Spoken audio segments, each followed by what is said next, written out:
Welcome to The Real Baltimore. I'm your host, Jessel Noor. If there's a city that needs a strong media to cover policing, poverty, and government, it's Baltimore. But two outlets for progressive voices and challenging power may be silenced forever. The Baltimore Sun Media Group, which also owns the Baltimore Sun, announced it would close the city paper, a 40-year-old alt-weekly, citing declining ad revenue as the reason. But that explanation has come under fire as critics have noted the paper staff had recently voted to join the Newspaper Guild. Meanwhile, radio host Marc Steiner, a veritable Baltimore institution, will be going off the air at Morgan State's WEAA this month. I recently spoke to Marc. At least a giant hole. I mean, my show and the city paper were bastions of the progressive media in town that spoke truth to power, didn't coddle up the politicians, really tried to get real people on the show. By real people, I mean community people, and representatives of the black community and of the revolutionary community and community organizers. Who's going to do it now? That's the problem. You saw what happened with Port Covington, so that the corporate interests of the city are having their day, and the other voice is not being heard. And it's media like ours, like yours, that actually lets that happen, that allows that to happen. You look at what happened in the struggle for freedom in America. There are times when there are setbacks, but it doesn't mean it's over. It means we're still pushing, and new forms will arise, and will arise in new form. Folks in the city paper will arise in a new form, so it's not done. The question now is, how will the latest casualties of media atrophy affect the city? And what does the future hold for the local media in an ever-shifting digital landscape? To help me answer these questions are three guests. Brandon Soderberg is the editor-in-chief of the Baltimore City Paper and a team member of Democracy in Crisis, a website reporting on the Trump and D.C. politics and sending its reporting out to 20-plus alt-weeklies every week. Rebekah Kirkman came to Baltimore for art school in 2010. She's currently the visual arts editor at the City Paper. And Baynard is the founder of Democracy in Crisis, a website, podcast, and column syndicated in more than 20 alt-weeklies. He's the editor-at-large at the Baltimore City Paper. Thank you all for joining us. Yeah. So let's start with you, Baynard.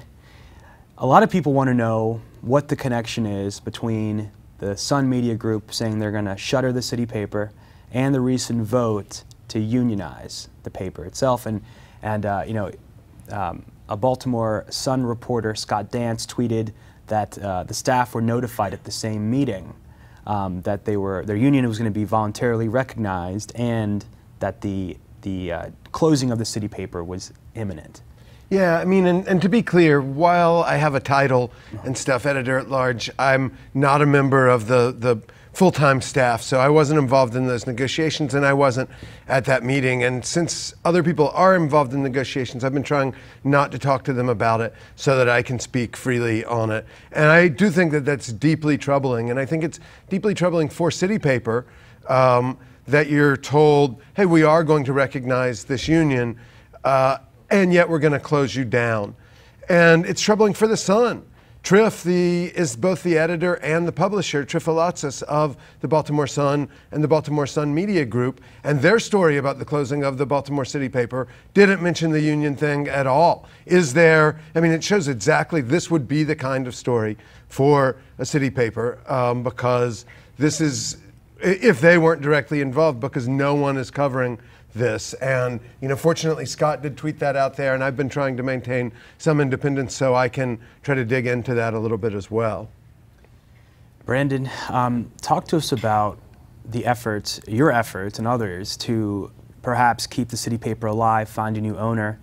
And I wanted to also ask you what you think will be lost if the City Paper does go under. Sure. So I'll start with, basically, we were made aware we were being closed by the end of the year is kind of the general timeline, probably a little before that. And I wanted to kind of campaign for the paper, namely in trying to find someone that might want to buy us. I've been informed that the Sun would certainly consider buyers. I don't know if they're going to do that. I think they have a lot of reasons to shut us down. But I'm really trying to get someone to buy us or to start something new or something. This is our 40th year. We just celebrated our literal 40th birthday is May 27th or something around there. I'm sorry, I can't remember the exact date. We exactly turned 40. First issue of the paper was it was called The City Squeeze in 1977. Came out in late May 77. And so what's lost is this like clear alternative voice. And we're already in some ways in one newspaper town because the Sun is the paper of record, but it's really the only paper of that size. And if you lose us, you become even more of a one newspaper town. You have less people questioning what's going on. You have less stories. You know, the big thing I think with us is that we start the stories, and it's kind of a shabby nobility, but we start the story and then someone else picks it up, and maybe hopefully we get some credit for it. Usually we don't. That's cool. But like basically we start covering stuff earlier than other people. We're there, and also that we tried our best, and I think we haven't done the greatest job in the world at this. Still primarily a white middle-class hipster paper, but it's really been a concerted effort by all three of us and a lot of other people at the paper in the past few years to turn this paper into something that feels like it's more of a city paper. So if we wanted to start a new version of it or start something new, I think we'd want it to be even more of a kind of city paper. Like, you know, we have our yellow boxes. Our yellow boxes hit a wall once they moved to East and West Baltimore. That's a problem, and all my efforts within the Sun to kind of move those boxes have been kind of like, it's not really worth our money or energy. So I think a new paper needs to continue the mission of the paper, which is to be a city paper. Maybe we need to like walk the walk even more. So Rebekah, you're the visual arts editor at the city paper. Talk about the work you do and what will be lost if the city paper does go under. So I've been covering visual arts in the city since I was an intern at the paper in 2013, and trying to sort of look at not just like art in the context of the gallery that it's in, but art, like what does it mean for that gallery in that neighborhood, and how does it relate to the city as a whole? Or also there's like a ton of artists in Baltimore who kind of their work doesn't really fall into that kind of trap of like studio to gallery to collector's home. Like a lot of Baltimore artists don't really do that. So there's a lot of work that is outside of, like it doesn't really fit into those boundaries at all. And so I've been really interested in art that tries to be more experiential and more engaged with community in a real way. And so I think that's something that we've done really well. And also, like, I have a background in art, and I came to Baltimore for art school, and so I have a lot of peers and connections in the arts community already. So I already have like my foot in the door in a sense in that way. So I feel like you know, it'll be. And since there's so much going on in Baltimore in the art scene itself, like just in the art scene, there's like, I can't cover everything. So I already know, like, you know, we're not gonna have the most comprehensive coverage of the art scene, but we do have like a very thoughtful coverage of the art scene. And so losing the city paper is losing a very like important, I think, thoughtful, critical take on. And often highlighting voices and artists that wouldn't be featured in the Sun or some of the other outlets. Right. And also like something that we've been trying to dig into for a long time is like how the city actually uses arts as a tool for development, and that's like a really big conversation in Baltimore with like Under Armour and all the arts districts and things like that. And so like, you know, we've never been the type to like regurgitate a press release, and we do not want to do that. And so if we're not like the people pushing against that trend, then like I don't know who does it. For example, the closing of the Bell Foundry. Yeah. Right? Can you talk a little bit about that? Yeah, so that was a space that, like, you know, I've spent time there, I've hung out there when I was an art student and stuff, and so, and that space has gone through a lot of stuff, and the last, like, I want to say, like, the last year or so of its life, its existence was much more like a safer space for, like, queer and people of color, and we were able, Mara Callahan and I were able to kind of report on what was going on there.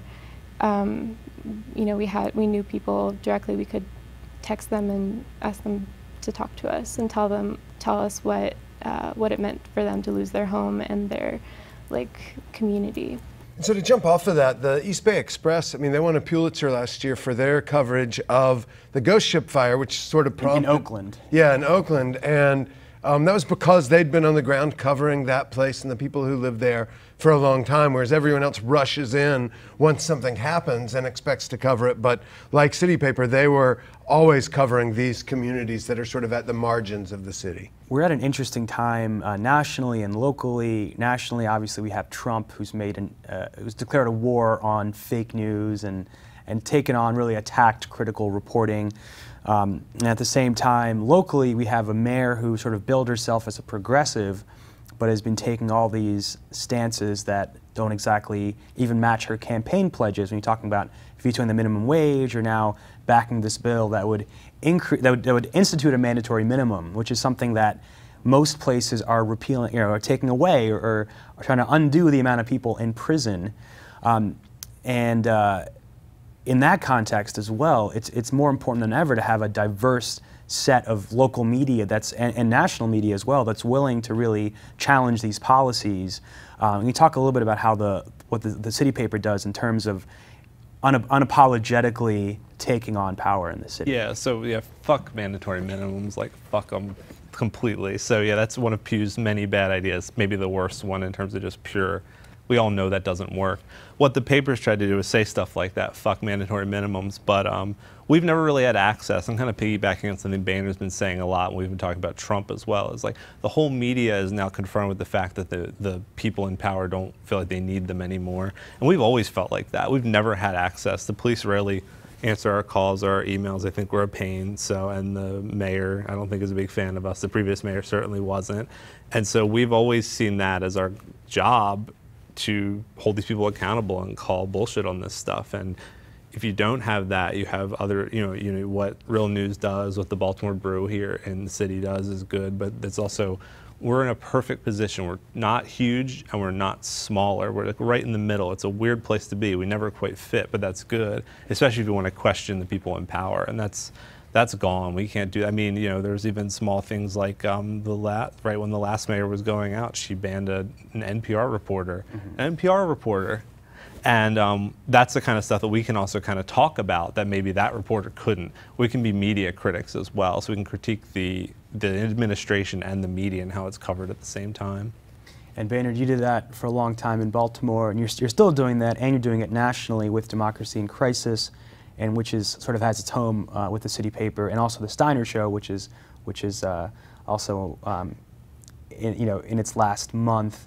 Talk about some of the work you've been doing, and you just obtained body camera footage from the arrests after the inauguration in D.C. Yes, we've been trying to cover that really hard, and we were there as it happened, and Democracy in Crisis was a project set up with 20 alternative weeklies, a little bit more than 20 now, but initially to get going we needed 20 that would subscribe to a column and a podcast every week. And so it comes out of here in Baltimore and out of DC where I'm reporting, and it is what Brandon was saying. It's astounding that everyone now is like, they lie to us at press conferences, because that's the thing that we've always assumed. That's been the assumption that we've had, and I'm still outraged. I go to the White House press briefing some, and everyone's outraged that Jim Acosta with CNN doesn't get called on at a press conference, and they're not outraged at the reporters who are being charged with the alleged crimes of people that they're covering during a demonstration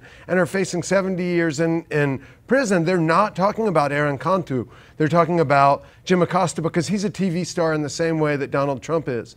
And this is the same kind of, we've always been for transparency at alt weeklies rather than balance. And this false balance is what brought us Trump and what brings us Pew and what allows these horrible ideas to get off the ground in the first place. Oh, well, we'll have one person address this idea and then from one side and another person from the other, and they're both stupid opinions that aren't based in any reporting. And we will do the reporting, but we'll also be human beings who are out in the world and acknowledge our own foibles and flaws and that sort of stuff. I mean, yeah, and it's not to say there aren't good reporters at these other institutions, but their underlying goal isn't necessarily to challenge the narrative.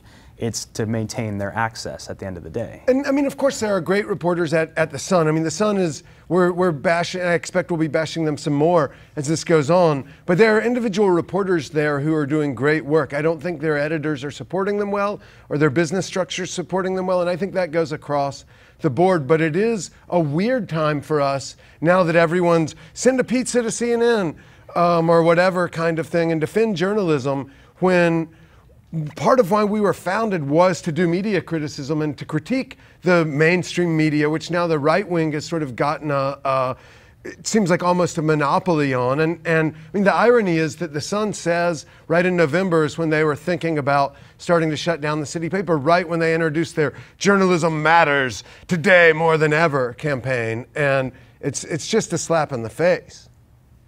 And Rebekah, I wanted to talk to you about the city paper as a way to develop local writers and to give local writers an outlet and a place to have to make their home. You started off as an intern there.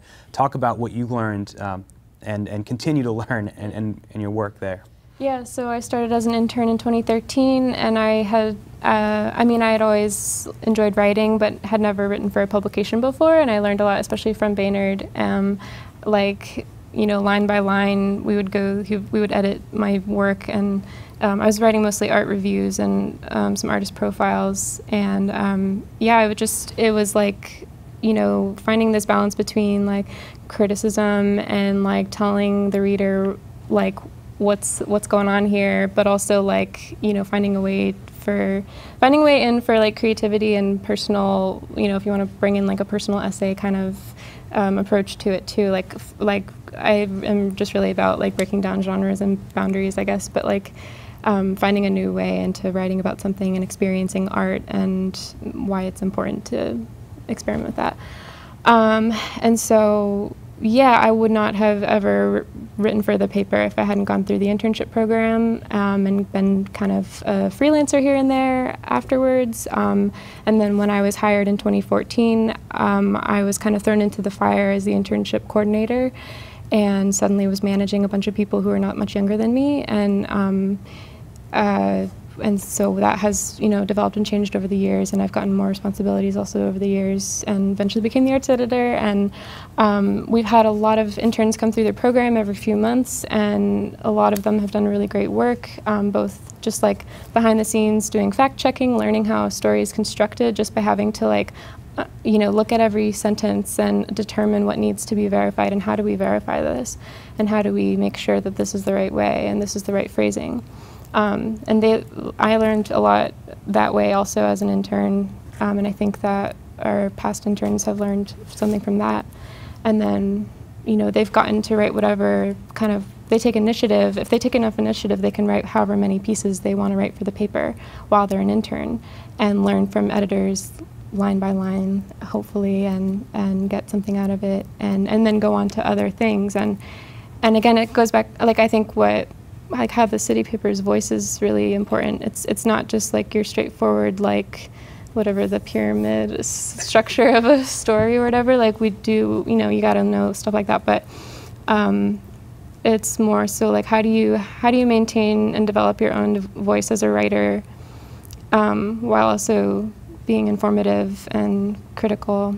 So it's not just us. I think that, you know, long form is a hashtag and a word now, and that comes out of alts. No one gets their first big story for Esquire or The Atlantic, but like Ta-Nehisi Coates started as an intern at the Washington City paper when David Carr was the editor there, and he says that the case for reparations was argument through reported narrative that he learned there at the Washington City paper. And I think we wouldn't have great magazine writing and long form magazine writing if it wasn't for alts. We are the incubator of that. And I understand that the freelance budget at the city paper is, you know, it's been cut, and also since the Sun took it over, as you've had people leave, positions haven't necessarily been filled, and so some have said that resources have been starved up from the city paper over the past few years. Yeah, I mean that's true. That's also probably true of the Sun to some extent, to a lesser extent. But yeah, I mean I think that cutting is the way that these newspaper businesses save money. They don't, or even allegedly earn money is by cutting. All looks good on like a chart or a graph or whatever, and that's what they're worried about.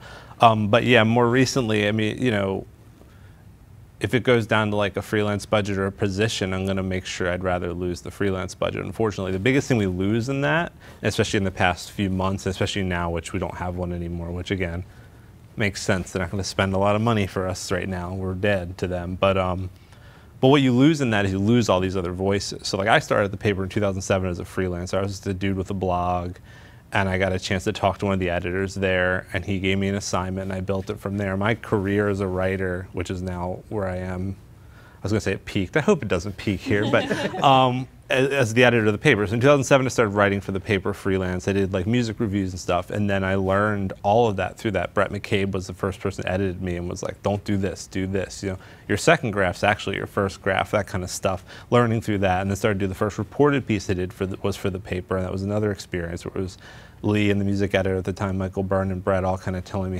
what I did wrong. You know, I just learned that way, trial by fire again, and that's not an opportunity that you can really get anywhere, especially in Baltimore right now, where you can really learn to write. I mean, I'm gonna go hang out with a writer right after this for about an hour and work on a really great cover story that he's been working on. We were able to at least pay him before all these budget cuts went through. But that's exciting to me, to be like, actually your ending is here, we're going to do this. If we, you know, all that stuff's really exciting, to learn how to do that and then be able to share that with other people. So without a freelance budget, the main thing is though is we just lose those voices, and without a paper you lose those voices completely. There's no room for, you know, like someone like D. Watkins, who's a friend of the paper, a friend of ours, and he was already established, but he started writing for the paper, and he said, which I really appreciate, he learned a lot from us. My friend Lawrence Burney wrote for the paper, and now he works for Vice. We could name a lot of people like that. It's a good training ground for people to go do bigger and better things, hopefully. That's the idea, kind of. You either kind of you either go somewhere else or you kind of like lock in on this alt style, but either way you take a lot with you when you go somewhere else. And the city paper in Baltimore isn't the only paper that's sort of in crisis right now, and many are shutting down around the country. But last week, the Chicago Sun-Times was bought by a group of unions and former politicians that sort of all pitched in and were able to buy it, instead of it going to a media conglomerate, which also owns the Baltimore Sun Media Group. Have you looked at options like that, or have you talk a little bit more about what you're sort of looking at as far as keeping the paper going? I mean, so again, to be clear, like I'm campaigning for a paper that I have no control over, other than I edit the content in it. But that's certainly encouraging. I mean, the two things that are amazing about that is the dude who kind of was in charge of it said it was going to be a paper for the working class. Holy shit, that's awesome. And the other thing that's crazy is like the kind of guy in charge of financial restructuring in that press statement or whatever basically admitted, look, these papers don't make a lot of money. It's really kind of a service. I mean, you just start understanding that. So whether that moves into a nonprofit, or if another conglomerate of a bunch of cool lefties want to buy us or start something new, those are these kind of pie in the sky ideas. But I mean, you know, I don't know the exact numbers, but I feel like the profit margins in a successful year for an alternative weekly are about 5 to 10%. Like I think 5% is like a good year. It's just not how these papers work. And so when you start looking at all this stuff as hard numbers, if we're spending X to make X, and you're within sort of a larger structure, that just looks terrible. When the one thing is here and the one thing is here, they got to find a way to fix that, make it look like they're making more money, basically. And so the Sun Media Group cited declining ad revenue, but that doesn't mean you're in the red right now. Right. It means we're still, from what I understand, we're still profitable. But we're not very profitable. But I could say that if we weren't maybe in part of this larger corporate structure, that the amount of money we're making, if I got that money at the end of the year, I'd be really happy. I understand why a larger company, especially when it's publicly traded, has to answer to stockholders and stuff like that, doesn't look so good for them. But so in terms of what we want to think about, I mean, there's a really interesting groups doing some nonprofit work or that kind of thing. There's a thing in Boston by Chris Ferrone, who's the editor of the news editor, or I think he's the editor-in-chief now of Dig Boston, which is the alt in Boston. Chris Ferrone's a fucking amazing writer, and he started this thing called Binge, the Boston Institute of Nonprofit Journalism, and he's kind of funding journalism for Dig, but also a lot of other places through a nonprofit. That's an interesting model that I think I'm considering, Baynard and I have been talking about. And related to that, I would say that, obviously, someone buy us or someone's help us out, but we're like, the city paper is just a symptom of this larger thing, which is this journalistic sickness that's happening everywhere in terms of economic and revenue health. And it's happening here a lot. And so in a way, I really appreciate and love everyone's support of us. It's great. But it's sort of, we're just a part of a larger problem that we all have to figure out how to solve. And I think it's kind of up to the editors and the news side of things to find a way to figure out these massive revenue problems. I don't know how we do that, but we have to figure it out. Right, journalism, I think, stronger than it's ever been. When people say there's a crisis in journalism, we all can read more stories from more sources. every day, like at any minute, than anyone has ever been able to do in the history of the world. It's just that there's an advertising or a funding problem that we don't know how to do that. And before print ads came along for something like Harper's, that's been around before the Civil War and was an abolitionist paper and stuff, before there were advertisement, there are possible ways that we can find to go beyond that. But, you know, that people like us are the people trying to figure out these business problems, that's a deeply scary thing when you have the miscreant editors in the back of the room trying to think through the business, because the business people aren't. They're dropping the ball. They don't have the ideas. And you know, when this country was founded, and there's plenty to say about the founding fathers and all the horrible things they did, but they, you know, they subsidized newspapers. They gave them free, you know, free mailings, and that kept them going. And now they're sort of subsidizing corporations with the airwaves being bought off by corporations now. So we are a nation entirely created by newspapers. Every one of them was known as a writer before anything else. The ideas that created it were spread through newspapers. Our greatest writers, Mark Twain, come from newspapers. We are very much the nation of newspapers, and now we're not only under this like vast economic attack, but political attack by, you know, when we first got bought, I gave a talk about editorial independence, and it was like, oh, well, we have these economic problems, but we're not under political assault at other places. Now we're under political assault as well. So it's the time that our journalism is most crucial, and yet the bottom is falling out of many of the economic models that have sustained it. Yeah, and then locally, it's the same thing though. Like, we're 2 years out from the uprising, and it feels like it never, in some ways it feels like it didn't happen to me. Like, it feels like no one in power learned anything, and in a way, when you lose our paper, you lose some reminders to those people in power about this stuff. It just goes away, and that's really scary to me. We need to figure this out. Something needs to, I'm hoping something will come, either replace us. If it has to die, it has to die, but there needs to be something else that's to come along. We can't be a true one newspaper town. It can't happen. And specifically, one of the things, you know, you could argue that the city hasn't learned its lessons is the mandatory minimum for gun possession we were talking about earlier, because the over-incarceration of this of the city, of black people in the city, is the you know, it's what got us here, and now we want to further exacerbate that issue. Yeah, and Pew and the Commissioner Davis have decided that they can do this mandatory minimums thing, and that can make their, you know, the law and order pieces of shit in the city care, and then they can just pass the buck. So then when there's another uprising, there's another massive uptick in violence, and 5 or 10 years, when all, you know, they can say, well, we weren't responsible. They'll pull an O'Malley again. That's what'll happen. That's exactly what'll happen. You know, the commissioner was talking about this mandatory minimums thing. He has this whole thing. He's like, this isn't about mass incarceration. They've learned all of the language of being like sort of half woke or whatever, but all the policies are the fucking same. And yeah, Davis considers himself the most progressive police chief in Maryland. He's a straight up liberal Democrat, and fuck that. But like, so you have, that's the kind of stuff that we as a paper can cover, because the Sun doesn't have, it's not even like it's a dig at the Sun. The Sun just doesn't have the editorial or whatever infrastructure for someone like any of us to sit there and really be like, look at the rhetorical strategies of the commissioner. We're going to report on it. We were there. But also, here's all the bullshit that happened also. You know, there's not a structure for that outside of the paper right now for really a newspaper, at least of our size, with a 50,000 distribution rate, and, you know, about 2 to 3 million people read it online. There's not something in Baltimore that can do that on that level. There's plenty, you know, I can yell about it on Twitter and get excited that 10 people retweeted it or whatever, but that's not the paper, you know? All right, well, thank you all for joining us. Brandon Soderberg, he's the editor-in-chief of the City Paper. Rebekah Kirkman, visual arts editor at the City Paper. And Baynard Woods from Democracy in Crisis, he's the editor-at-large at the City Paper. Thank you all for joining us. Thank you. Joseph. Thank you for joining us on The Real Baltimore.